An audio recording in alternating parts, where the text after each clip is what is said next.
Hello students मैं तुम्हारे विप्लव दे sir class 10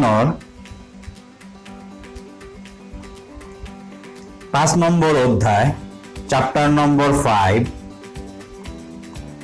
नाम आছিলে चैप्टारर मौलসমূहर पर्यावृत्त श्रेणी विभाजन। इ 1 नम्बर चैप्टारर 5th चैप्टारर आज मैं 6 नम्बर भिडिओ बनाई आছো 6 नम्बर भिडिओ आइटु होबो लास्ट क्लास। तार पिছত मैं एटा भिडिओ बनाम नोटर भावे मैं नोट दिम ठीक आछे। और आजिर क्लासत मैं आधुनिक पर्यावृत्त तालिकार 3 नम्बर भिडिओ बनाई आছো। आजिर क्लासटो होबो आधुनिक पर्यावृत्त तालिकार 3 नम्बर भिडिओ। मैं लास्ट दुटा क्लास लै मैं आधुनिक पर्यावृत्त तालिका डिस्कास करि आছো। इटु होबो आधुनिक पर्यावृत्त तालिका आरो এই চ্যাপ্টাৰৰ সৰ্বশেষ ক্লাস। তেনহলে ক্লাসটো আৰম্ভ কৰো। लास्ट क्लासत मैं डिस्कास करिलो जे पारमाणविक संख्যাৰ ওপৰত आधुनिक पर्यावृत्त तालिका प्रस्तुत करा হৈছিলে। তাত ধাতু অধাতু আৰু ধাতু কল্প থাকে। ধাতু আৰু অধাতুৰ মাজত धातु कल्प है धातु और अधातु दुईटारे गुण हुमाई थाके और এটা জিগজ্যাগ লাইন দি তাক ভাগ কৰা হয় ঠিক আছে। এতিয়া মই আগবাঢ়ি যাম। এতিয়া প্ৰথম পৰ্যায় এটো হয় 1 নম্বৰ পৰ্যায়। তাত কিমানটা মৌল আছে চোৱা দুইটা মৌল আছে। তাৰ পিছত কিমান 2 নম্বৰ পৰ্যায়ত কিমানটা মৌল আছে 1 2 3 4 5 6 7 8 মৌল আছে। 3 নম্বৰ তো 8 নাম্বাৰ অফ এলিমেন্টস আৰ মৌল আছে। তাৰ পিছত কিমানটা আছে সোয়া 4 নম্বৰ পৰ্যায়ত 1 2 3 4 5 6 7 8 9 10 11 12 13 14 15 16 17 18 মানে 18টা মৌল আছে। তার পিছত 5 নম্বৰ পৰ্যায়ত 18টা মৌল আছে। 6 নম্বৰ পৰ্যায়ত চোৱা 6 নম্বৰ পৰ্যায়ত কি হয় ইয়াত 18 হয় ইয়াত 18 আছে ইয়াত 18 লগত ইয়াত স্টার দিয়া আছে চোৱা ইয়াত স্টাৰ দিয়া আছে লগত কোনখিনি আছে লগত আৰু কিমানটা আছে চোৱা 1 2 3 4 5 6 7 8 9 10 11 12 13 14 তার মানে 18 plus 14 is equal to 30 6 number পৰ্যায়ত 32 মৌল আছে আৰু 7 নম্বৰ পৰ্যায়ত একে 32 নম্বৰ মৌল বা এলিমেন্টস আছে। এটো ডবল স্টাৰ দিয়া আছে এটো 2 নম্বৰ যেটো আছে তলত দিয়া আছে 2 নম্বৰ লাইন যেটো দিয়া আছে তাৰ লগত সম্পৰ্কিত। আৰু এই তলৰ বিলাকত কি কোৱা হয় ওপৰটোত কোৱা হয় লেন্থানয়েড। তোমালোকে জানিবা ভাবি অকলে ইমান গুৰুত্ব জানিলে ভাল। আৰু লাষ্টটোত কোৱা হয় এক্টিনয়েড। এটো তোমাৰ লগৰ জানিবা ভাবি মই কলো চাইতে তাই এটা কম আছে এটা পৰ্যায় আহে 2 8 8 18 18 32 32 তেনেহলে মনত ৰাখিবা প্ৰতিটো পৰ্যায়ত 1 নম্বৰ পৰ্যায়ত কিমানটা মৌল 2 নম্বৰ পৰ্যায়ত অকমান মনত ৰাখিলে ভাল। मैं আগবাঢ়ি যাওঁ। এতিয়া মই পঢ়িম বৰ্গৰ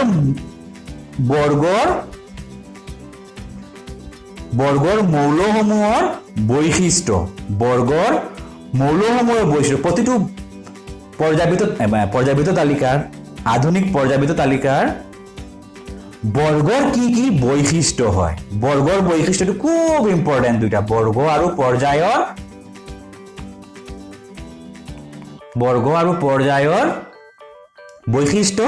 VVI ইটো ইয়াৰ পৰা প্ৰশ্ন উত্তৰ আহিব। এতিয়া প্ৰথম বৈশিষ্ট্যটো কি হয় বৰ্গৰ মৌলসমূহৰ মানে পৰ্যাবৃত্ত তালিকাত কোন পৰ্যাবৃত্ত তালিকা আধুনিক পৰ্যাবৃত্ত তালিকাত বৰ্গত থকা প্ৰতিটো বৰ্গত থকা মৌলসমূহৰ বৈশিষ্ট্য কি। প্ৰথম বৈশিষ্ট্য হ'ব এটা বৰ্গত ক্ৰমে ওপৰৰ পৰা তললৈ মৌলৰ পৰমাণুৰ আকাৰ বৃদ্ধি পায়। মানে বৰ্গ যদি মই লওঁ 1 নম্বৰ বৰ্গ ললো ইয়াত বৰ্গ কিমান হ'ল 1 নম্বৰ বৰ্গ ললো হাইড্ৰজেন ইয়াত কি আছে হাইড্ৰজেন লিথিয়াম সোডিয়াম পটাছিয়াম আছে তো এইবিলাকৰ আকাৰ মানে পৰমাণুৰ আকাৰ প্ৰথমটো কি হয় হাইড্ৰজেন তাৰ পিছতটো কি হয় লিথিয়াম তাৰ পিছতটো তলতটো কি হয় সোডিয়াম তাৰ পিছতটো কি হয় পটাছিয়াম সোডিয়ামৰ পাৰমাণৱিক সংখ্যা 1 লিথিয়ামৰ 3 সোডিয়ামৰ 11 পটাছিয়ামৰ কিমান 19 কি হয় এতিয়া চোৱা এটো ইলেক্ট্ৰনিক কনফিগাৰেশন মৌলৰ আকাৰ ওপৰৰ পৰা তললৈ কি হৈছে ওপৰৰ পৰা তললৈ গৈ আছো মই ওপৰৰ পৰা তললৈ মই গৈ আছো পৰমাণুৰ আকাৰ বৃদ্ধি হৈ গৈ আছে পৰমাণু হাইড্ৰজেন চোৱা অকমান সৰু তাৰ পৰা লিথিয়াম অকমান ডাঙৰ সোডিয়াম আৰু ডাঙৰ পটাছিয়াম আৰু ডাঙৰ এনেকৈ ডাঙৰ হৈ গৈ থাকে এটো কাৰণ কি হয় কক্ষপথ কাৰণটো কি হয় কক্ষপথৰ সংখ্যা বাঢ়ি গৈ থাকে কক্ষপথৰ সংখ্যা বাঢ়ি ওপৰৰ পৰা তললৈ বাঢ়ি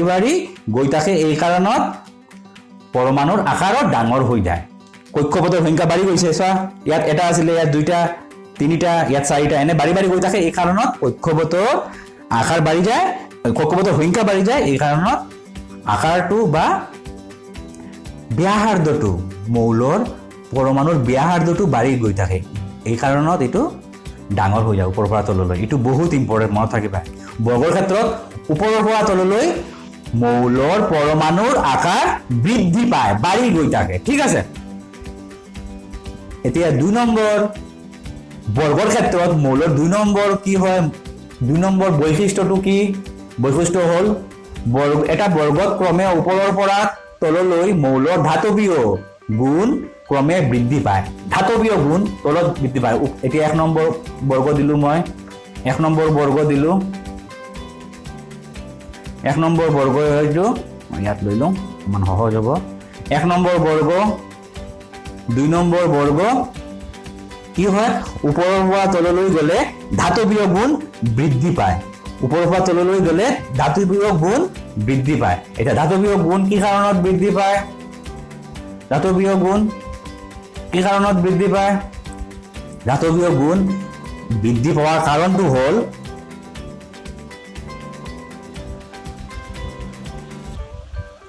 যিমানখিনি ওপৰৰ পৰা তললৈ গৈ থাকিব নিউক্লিয়াছৰ পৰা য'ত প্ৰটন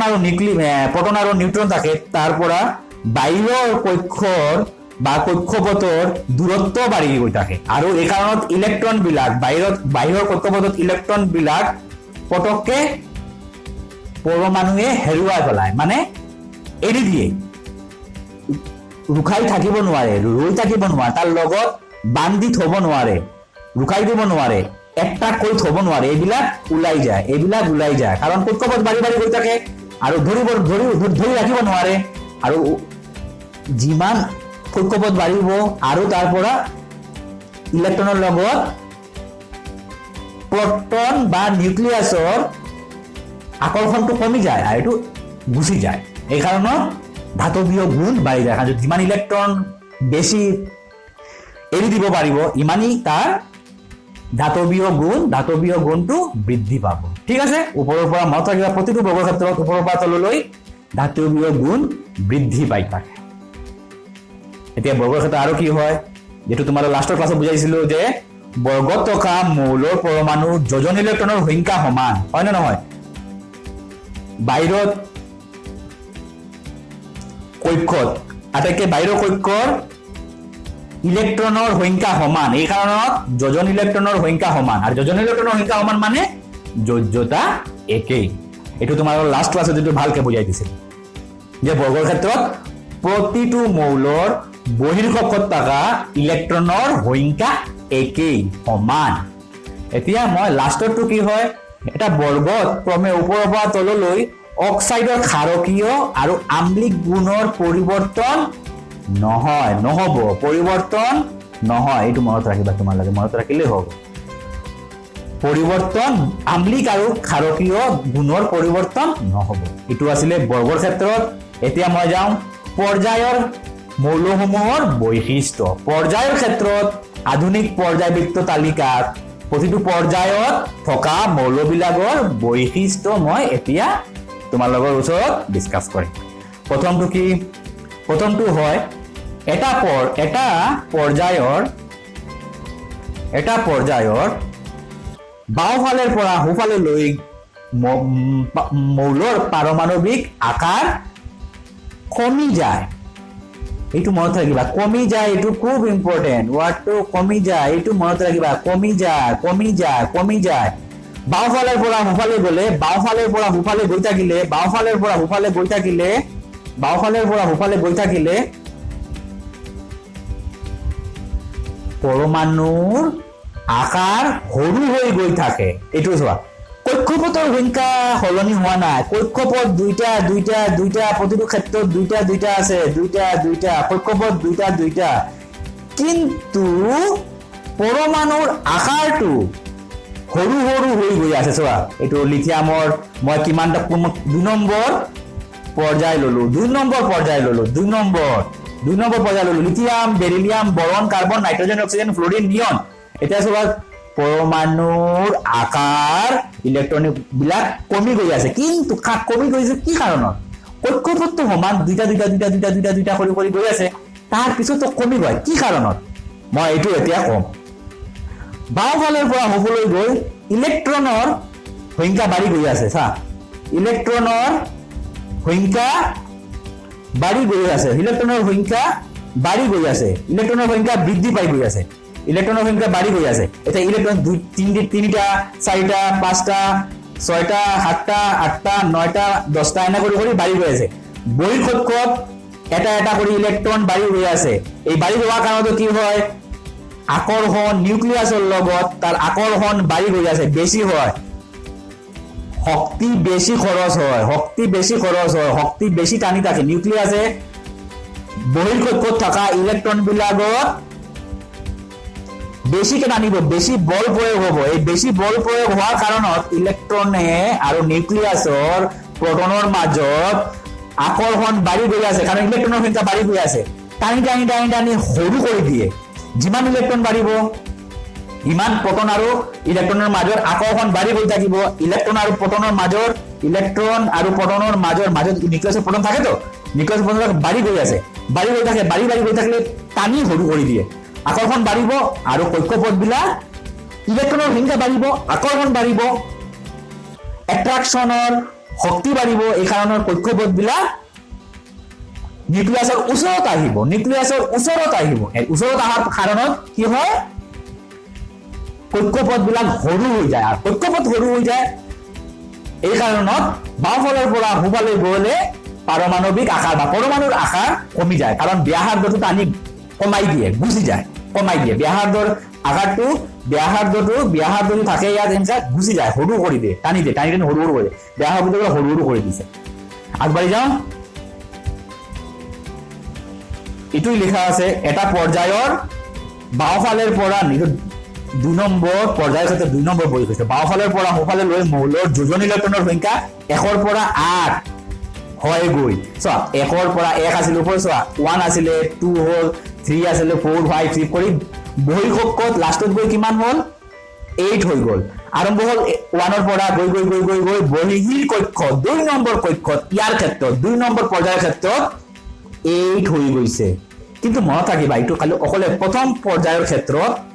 1 ৰ পৰা 2 হয় কাৰণ প্ৰথম পৰ্যায়ৰ ক্ষেত্ৰত কি হয় প্ৰথম পৰ্যায়ত কি আছিলে অকলে প্ৰথম পৰ্যায়ত কি আছিলে 1 ৰ পৰা 2 হ'ব আৰু দুইটাই মৌল আছিলে হাইড্ৰজেন আৰু হিলিয়াম এই কাৰণত প্ৰথম পৰ্যায়ৰ ক্ষেত্ৰত কি হয় 1 ৰ পৰা 2 হয় এতিয়া 3 নম্বৰ বৈশিষ্ট্য এটা পৰ্যায়ৰ বাওঁফালৰ পৰা সোঁফাললৈ মৌলৰ ধাতু বিয়োগ গুণ ক্ৰমে হ্ৰাস পায় হয় নে নহয় প্ৰথমত মই চোৱা লিথিয়াম বেৰিলিয়াম বাওঁফালে আছিলে ধাতু আগবাঢ়ি গৈ ধাতু কল্প হৈ গৈ অধাতু হ'ল অধাতুৰ মাজত ধাতুৰ বেছি গুণ থাকিব নে থাকে ধাতুত বেছি গুণ লাহে গুণ কমি আছে বাওঁফালৰ পৰা সোঁফালে ধাতু বিয়োগ গুণ হ্ৰাস পায় বা কমি যায় মনত ৰাখিবা এইটো পৰ্যায়ৰ ক্ষেত্ৰত কমি যায় মনত ৰাখিবা আৰু কাৰণ কি হয় কমি যায় কমি যাওয়ার কারণটো কি হয় কমি যাওয়ার কারণটো হল মই একটু বুঝাই দিও কমি যাওয়ার কারণটো হল ইলেক্ট্ৰনৰ মাজত ইলেক্ট্ৰন আৰু প্ৰটনৰ মাজত আকৰ্ষণ বাঢ়ি গৈ থাকে এৰি নিদিয়ে প্ৰটনে ক'ব মই মোৰ ইলেক্ট্ৰন এৰি নিদিম मैं उसे जाने नहीं दूंगा I won't let them go प्रोटने की कब আকর্ষণ বাড়ি যায় ওচৰত থাকে তো সৰি प्रोटन আৰু ইলেক্ট্ৰন ওচৰত আহে যিমান বাওঁফালৰ পৰা সোঁফালে গৈ থাকে মই অকণমান আগতে কৈছো আকৰ্ষণ বাড়ি যায় এৰি নিদিয়ে मैं उसको जाने नहीं दूंगा मेरा इलेक्ट्रॉन मैं जाने नहीं दूंगा मैं पकड़ के रखूंगा मैं এৰি নিদিম তুমি লৈ যাব নোৱাৰিবা বেলেগক ক'ব নোৱাৰিব নহয় কাৰণ বহুত আকৰ্ষণ বেশি হবো এই কাৰণত এৰি নিদিয়ে আৰ ইলেক্ট্ৰনক যদি এৰি নিদিয়ে ইলেক্ট্ৰন জানে নেকি দেগা ইলেক্ট্ৰন যদি ওলাবলৈ নিদিয়ে এটো ধাতু নহয় অধাতু হৈ যাব আৰু ধাতৱীয় মইটো কম ধাতৱীয় গুণটো কমি গৈছে বাওঁফালে সোঁফাললৈ গলে মৌল ধাতৱীয় গুণ হ্ৰাস পায় বা কমি যায় কাৰণ ইলেক্ট্ৰন পটককে এৰি নিদিয়ে যাবলৈ নিদিয়ে মই নিদিম গুচি যাবলৈ নিদিম এতিয়া লাষ্টটো কি হল এটো মনত ৰাখিবা এটা পৰ্যায়ৰ বাওঁফালৰ পৰা সোঁফাললৈ মৌলৰ অক্সাইডৰ ক্ষাৰকীয় গুণ কমি আহে আৰু আম্লিক গুণ বৃদ্ধি পায় এই লাইনটো তোমালোক মনত ৰাখিবা ঠিক আছে পিছত টাইম পাইলে মই ভিডিওটো বেছি দীঘল হৈ গৈছে মই পিছত বুজাই দিম এটো অকণমান কমপ্লেক্স জটিল মনত ৰাখিবা হ'লে ক্ষাৰকীয় গুণ কমি যায় আৰ আম্লিক গুণ বৃদ্ধি পায় এটু মনত ৰাখিবা এতিয়া লাস্টৰ যোৱাৰ আগতে কিছুমান তোমাৰ লগে ইম্পৰ্টেন্ট পয়েন্ট দিম বা নোটস দিম এটু মনত ৰাখিবা বৰ্গ নাম্বাৰ 11 কপাৰ সিলভাৰ গোল্ড এবিলাকত কি কোৱা হয় এই যে এটু বৰ্গ নাম্বাৰ 11 কি কোৱা হয় মুদ্ৰা বৰ্গ হয় পৰীক্ষা থাকে কপাৰ সিলভাৰ গোল্ড আৰ এইবিলাক আগত এতিয়া কপাৰ গোল্ড সিলভাৰ এগুলো মুদ্ৰা বনোৱা বনাইছিলে আগতে ৰাজাই বনাইছিলে এই কাৰণে এইবিলাক কি কোৱা হয় মুদ্ৰা বৰ্গ এটু ইম্পৰ্টেন্ট 11 নম্বৰ বৰ্গ মুদ্ৰা বৰ্গ নাম্বাৰ 17 কোৱা হয় halogen Florin chlorine bromine iodine এইবিলাক কি হয় হ্যালোজেন আৰু মনত ৰাখিবা বৰ্গ নাম্বাৰ 18 একদম লাস্টৰ বৰ্গ 18 বৰ্গ নাম্বাৰ 18 এটো কি হয় হিলিয়াম নিয়ন বৰ্গ কোৱা হয় তাক কি কোৱা হয় হিলিয়াম বা নিয়ন বৰ্গ হয় আৰু এই বৰ্গ মৌলসমূহ সম্ভ্ৰান্ত গেছ কোৱা হয় সম্ভ্ৰান্ত গেছ এইবিলাক সম্ভ্ৰান্ত গেছ এইটো সম্ভ্ৰান্ত গেছ মোবাইলে চোৱা এইবিলাক সম্ভ্ৰান্ত গেছ বা নোবেল গেছ বা তোমাক কি কোৱা হয় নিষ্ক্ৰিয় গেছ এইবিলাকে বেছি বিক্ৰিয়া নকৰে এই কাৰণে তাক কোৱা হয় কি কোৱা হয় সম্ভ্ৰান্ত গেছ নোবেল গেছ ঠিক আছে আশা ৰাখিলো ভিডিওটো তোমালোকে বুজি পাইছা আৰু বেছি দীঘল নকৰো আৰু লাষ্টত যোৱাৰ আগতে দুটা নোট দি দিওঁ এটো মই কৰিলো ব্ৰোমিন তোমালোকে যাৰ হল পাৰমাণৱিক সংখ্যা 35 জুলিয়া অধাতু এটো ইম্পৰ্টেন্ট ভেৰি ইম্পৰ্টেন্ট বিবিআই আৰু সদায়ভাৱে পাৰা বা মাৰ্কাৰী কোৱা হয় জুলিয়া ধাতু এটো ইম্পৰ্টেন্ট কিন্তু মই ওপৰটো বেছি কম ইম্পৰ্টেন্ট একমাত্ৰ জুলিয়া অধাতু হ'ব ব্ৰোমিন মাৰ্কাৰী বা এইজি পাৰমাণৱিক সংকেত বা পাৰা কোৱা হয় তাক জুলিয়া ধাতু আৰু ভিডিওটো বেছি দীঘল নকৰো মানে এটা হেক কৰিম ভিডিওটো তোমালোকে ভাল ভালে লাইক শেয়াৰ কৰিবা আৰু কমেন্ট কৰিবা কমেন্ট কৰি জনাবা তোমাৰ ভিডিওটো ভাল পাইছা নে নহয় মই কমেন্ট যদি লাইক কৰা তোমালোকে কমেন্ট কৰা মই ভাল পাওঁ মই এনকাৰেজ হম আৰু মই ভিডিও বনাবলৈ মই অকণমান এনকাৰেজমেন্ট মিলে মই নেক্সট ভিডিওত কি কৰিম নেক্সট ভিডিওত খুব ইম্পৰ্টেন্ট নোটস দিম একদম ৰেডিমেড নোটস দিম মই নেক্সট ভিডিওত ৰেডিমেড নোট দিম তোমালোকে লাইক শেয়াৰ কৰিবা আৰু ভিডিওটো মই এটা 20 মিনিট হৈ গল আৰু দীঘল নকৰো thank you bye take care